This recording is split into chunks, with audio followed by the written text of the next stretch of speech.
கிருஷ்ணன் தூதுச் சருக்கத்தினுடைய 6வது பாடலை பார்ப்போம். அப்பாடல் நீ தூது நடந்தருளி என தொடங்குகின்றது. இப்பாடலில் இடம்பெற்றிருக்கின்ற 2 வினாக்களை விட மேலதிகமான சில வினாக்களையும் கூறுகின்றேன், எழுதிக் கொள்ளுங்கள். இப்பாடலில் வினாவப்படக்கூடிய வினாக்கள்: முதலாவது வினா, நீ தூது நடந்தருளி என இப்பாடலில் வேண்டப்படுபவன் யார்? இதன் மூலம் உணர்த்தப்படுவது யாது என கேட்கலாம். இப்பாடலில் நீ தூது நடந்தருளி என குறிப்பிடப்படுபவன் கண்ணன். கருணையுடன், இதன் மூலம் உணர்த்தப்படுவது கருணையுடன் தமக்காக அருள் புரிந்து தூது செல்ல தர்மன் கண்ணனை வேண்டுதல். அடுத்த வினா, எமது நினைவு அவர்க்கு உரைத்தாள் என்பதில் அவர்க்கு என குறிப்பிடப்படுபவர் யார்? அவர்க்கு என குறிப்பிடப்படுபவர்கள் துரியோதனன் முதலிய கௌரவர்கள். இப்பாடலில் நாட்டு வளம் எவ்வரிகளினூடாக காட்டப்படுகின்றது? மலர் இதழ்களின் மகரந்த தாதுக்களை தமது வாயால் ஊதி ரீங்காரம் செய்யும் நாடு என இப்பாடலில் நாட்டு வளச்சிறப்பு எடுத்து காட்டப்படுகின்றது.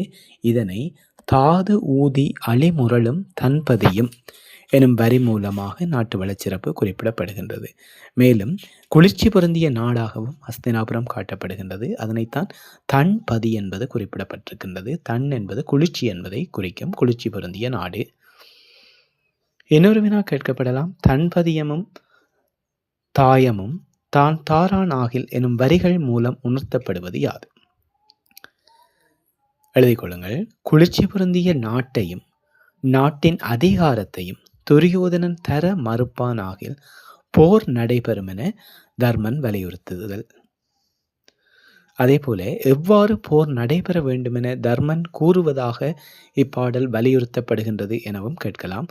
அவ்வாறு கேட்கின்ற பொழுது விடை எழுதிக் கொள்ளுங்கள். சங்குகளின் கூட்டங்கள் மிகுதியாக ஒலி எழுப்ப, வலம்புரி சங்குகள் மிகுதியாக ஒலிக்க, கொடிய யமனின் தூதுவர்கள் மனம் மகிழ போர் நடைபெறும் என தர்மன் கூறுகின்றான். இதனைத்தான் ஊதுவளை குலமும் புரியும் மிக முழங்க வெய்ய காலன் மாதூதர் மனம் கழிக்க எனும் பாடல் வரிகள் இதனை உணர்த்தி நிற்கின்றது.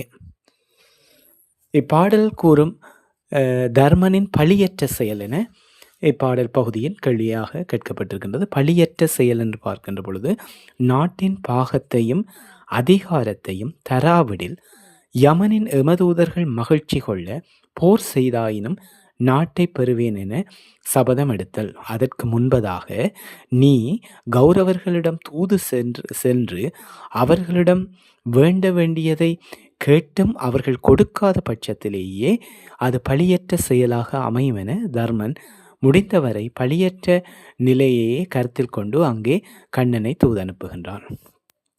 அதே போல இப்பாடலிலே அருப்பதமாக சில விடயங்களை நாங்கள் இங்கு குறிப்பிடலாம். நினைவு என்பது எண்ணம் என்பதை குறிக்கும். தாது மலரிதழ்கள், அழி வண்டு, முரலும் ஒலிக்கும் அல்லது ரீங்காரிக்கும் என்று சொல்லலாம். முழங்கு ஒலிக்கின்ற, வெய்ய காலன் கொடிய யமன், மாதூதர் எமதூதர், கழிக்க மனம் மகிழ, பொருது சண்டையிட்டு அல்லது போர் புரிந்து, வசை பழி, தாயம் அதிகாரம், அதே போல தன்பதி குளிர்ந்த நாடு, ஊதுவளை சங்கு கூட்டம். ஆகவே இப்பாடலில் கண்ணனை தூது செல்ல தர்மன் வேண்டுகின்ற பகுதியாக இப்பாடற் பகுதி அமைகின்றது. எமது நினைவு அவருக்கு உரைத்தல் என்று சொல்லி சொன்னால் எங்களுடைய பஞ்சபாண்டவர்களுடைய எங்களுடைய நிலைப்பாட்டை கௌரவர்களிடத்தில் நீ கூற வேண்டும் என்பதுதான் அங்கே நீ தூது நடந்தருளி எமது நினைவு அவருக்கு உரைத்தல் என கூறப்பட்டிருக்கின்றது. எனவே இதில் வினாவப்படக்கூடிய வினாக்களை மாணவர்களாகிய உங்களுக்கு தந்திருக்கின்றேன். இந்த பகுதியை படித்து நீங்கள் பயன்பெறுவீர்கள் என்று நினைக்கின்றேன். தொடர்ச்சியாக எமது சேனலை சப்ஸ்கிரைப் செய்கின்ற பொழுது உங்களுக்கு அடுத்த பதிவுகளும் தொடர்ச்சியாக நீங்கள் பார்த்து விளங்கி எழுதி பயன்பெறுமாறு கேட்டுக்கொள்கின்றேன். நன்றி.